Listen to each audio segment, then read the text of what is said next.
ইয়ো WhatsApp guys, আপনারা দেখছেন gaming with Suman YouTube চ্যানেলের সাথে আছে আমি সুমন। গাইস, আজ আমরা আবারও খেলতে চলেছি মাইনক্রাফট সার্ভাইভাল সিরিজ, যেখানে অলরেডি আমরা আগের পার্টে অনেক কিছু তৈরি করে ফেলছি, যেমন ক্ষেত খামার, তারপর ওইখানে কিছু পরিমাণে খামার তৈরি করছি।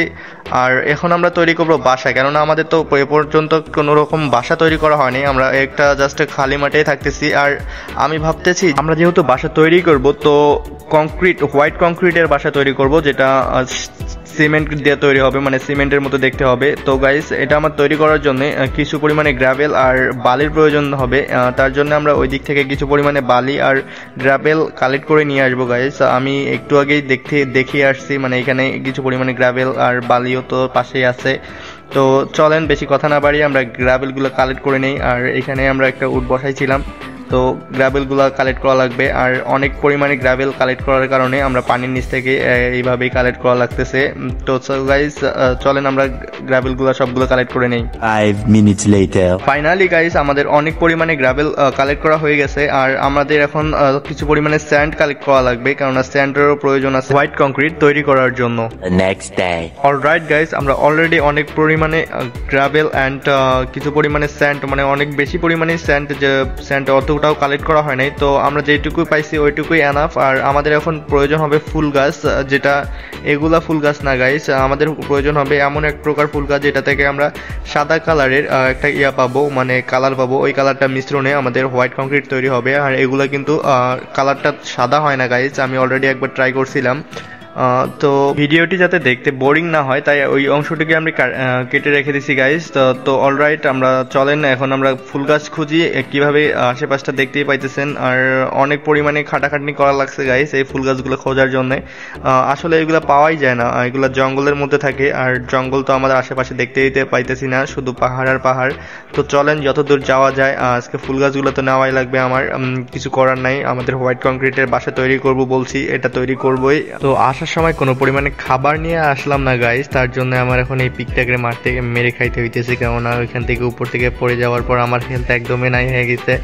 তো চলেন কি আর করার, পিকটারে আজকে মাইরা খেয়ালাই।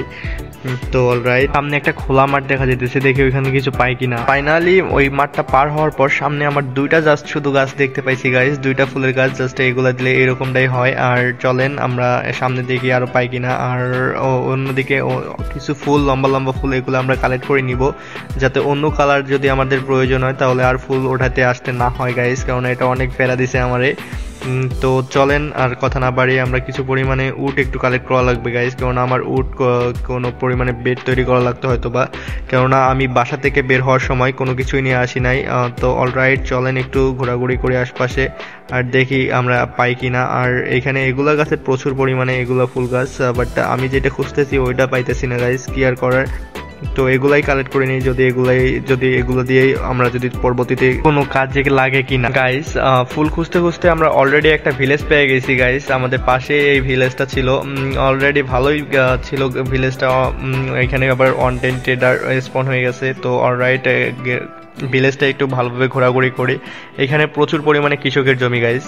Several days later. Finally guys, প্রায় 2-3 দিন পর আমরা আমাদের জায়গায় চলে আসছি গাইস। আর সাথে আমরা কিছু পরিমাণে ওই ভিলেজ থেকে লুট করে নিয়ে আসছি, যেটাকে তোমরা সবাই চুরিও বলা যায় গাইস।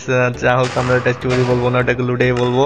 তো আমরা ওইখান থেকে কিছু পরিমাণে খাবার নিয়ে আসছি, যেমন ধানগুলা নিয়ে আসছি, এগুলো আমরা খাওয়াইয়ে বিট করাই দিব, যাতে পরবর্তীতে অনেকগুলা হয়। আর আমরা কিছু পরিমাণে ওইখান থেকে সিট নিয়ে আসছি, মানে সবকিছু ওইখানে লুট করছি গাইস, যেটা বলা চলে। তো অলরাইট, আমরা এইখানে সবগুলা সিট অ্যান্ড গাজর, তারপর আলু, এগুলো বসাই দিই। আমার কাছে ওইখানে কোনো আলু ছিল না, তো আমার কাছে যে 3টা আলু আছে, আমরা এই 3টাই আপাতত লাগাই দিব গাইস, কি আর করার। তো আমরা প্রথমে এইগুলা 3টা আলুটাই বসাই দেই, কেননা আলুটাই ভালো কাজে দেয় গাইস, কেননা আলুটা অতি সহজেই রান্না করে খাওয়া যায়, মানে কুক করে নিজেই খাওয়া যায়, অনেক ভালোই হেলথ হাঙ্গার বার দেয় গাইস। তো চলেন আমরা বেশি কথা না বাড়িয়ে সবগুলো প্ল্যান করে দেই এখানে। তো অলরেডি আমাদের গাজরের প্ল্যান করা শেষ হইতেছে। আর কিছু পরিমাণে সিট অনেক পরিমাণেই ছিল, প্রায় 1.5 স্টেক, মানে 1 স্টেক 12টা ছিল। এক স্ট্রোকে এমনিতেই তো 64টা থাকে আর এমনিতে 12টা। তো দেখি পুরোটাই কমপ্লিট হয় কি না। মনে হয় তো না, যে হবে না, না হবে নাই তো 100বার, অনেক অংশটাই ফাঁকা থাকবে, এখনো প্রায় 1 স্টেকের মতো লাগবে। তো চলেন গাইস। আরে এখানে আবার জম্বিটোগুলো কিভাবে গাইস? আরে বুঝতে পারতেছি না। তো চলেন আমরা আগে নাইট ডে করে আসি। তো ফাইনালি গাইস, গুড মর্নিং সবাইকে এতক্ষণ পর্যন্ত ভিডিওটা দেখার জন্য। তো গাইস আমরা এখন সবকিছু যেহেতু আমাদের তৈরি হয়ে আছে, আরে ভাই এত ডিস্টার্ব করিস না তো। আর আমাদের এখানটা ভালোভাবে একটা ঘর তৈরি না করলে আর পারা দিতেছে না গাইস। তো চলেন আমরা বেশি কথা না বাড়ি, এখন আমাদের মূল কাজে চলে যাই, কারণ আমাদের সিমেন্ট কংক্রিট আবার পিছন থেকে কে জানি মারে। তো ভালোই এগুলা আগুনেই মরলো, তো মানে সূর্যের তাপে এগুলো মরলো। তো আমরা এবার আমাদের নিজস্ব কাজে চলে যাই, যেখানে আমরা তৈরি করব এখন হোয়াইট কংক্রিট, মানে হোয়াইট সিমেন্ট কংক্রিট, যেখানে আমরা কিছু পরিমাণে গ্রাভেল অ্যান্ড বালু নিয়ে নেই। আর ওইখান থেকে তো আমরা ফুলগুলো কালেক্ট করে নিয়ে আসছি অনেকগুলাই, এই ফুলগুলো আমরা এখানে বসাই দেই। তো বসানোর পর আমরা এই ফুল থেকে এই রংটা তৈরি করে, আর রংটা মাঝখানে বসাই দেওয়া লাগবে। আই থিঙ্ক রং হয়তো বা শর্ট পড়ে যাবে গাইস, দেখা যাক কতগুলো পাওয়া যায়। এক স্টেক একটা আছে আমার কাছে, তো শর্ট পড়তেও পারে আর নাও পড়তে পারে, তো দেখা যাক। এই তো অলরাইট, আমাদের এইভাবেই তৈরি করা লাগবে, মানে চতুর্দিক দিয়া গ্রাভেল অ্যান্ড বালি দেওয়া লাগবে আর মাঝখানে কালারটা। তো চলেন তারপরে এগুলারে আমাদের ভিজানো লাগবে গাইস, মানে পানিতে ভিজানো লাগবে, পানিতে ভিজালে এগুলাই কংক্রিটে তৈরি হবে। এইভাবে আমরা ভিজাইবো। আর সুন্দর দেখো গাইস, এইভাবেই তৈরি হয়ে যায় আমাদের সেই ঐতিহাসিক সিমেন্ট কংক্রিট, মানে যেটা আমরা পাথরের, মানে একবারে পুরো সিমেন্টের ঘর বলতে পারি। আমরা এইভাবেই তৈরি করব। আর এভাবে তৈরি করতে অনেক উপরে চলে আসছিলাম গাইস, সবগুলো একসাথে দেওয়ার কারণে। তো চলেন তার জন্য একটু দেখাইলাম, আর প্রচুর পরিমাণে এগুলাতে খাটাখাটনি হয়ে গেছে। 3 hours later. অলরাইট গাইস, আমাদের এখন বাসা বানানোর জন্য সবকিছুই অলরেডি প্রস্তুত করা শেষ। সিমেন্ট কংক্রিট অনেকগুলাই আমাদের হয়েছে, জানি না এগুলো হবে কিনা। তো আমরা নেক্সট ভিডিওতে আমরা বাসাটা তৈরি করে ফেলবো। আর এই ভিডিওটা অনেক লং হওয়ার কারণে আমরা বাসাটা তৈরি করতে পারলাম না।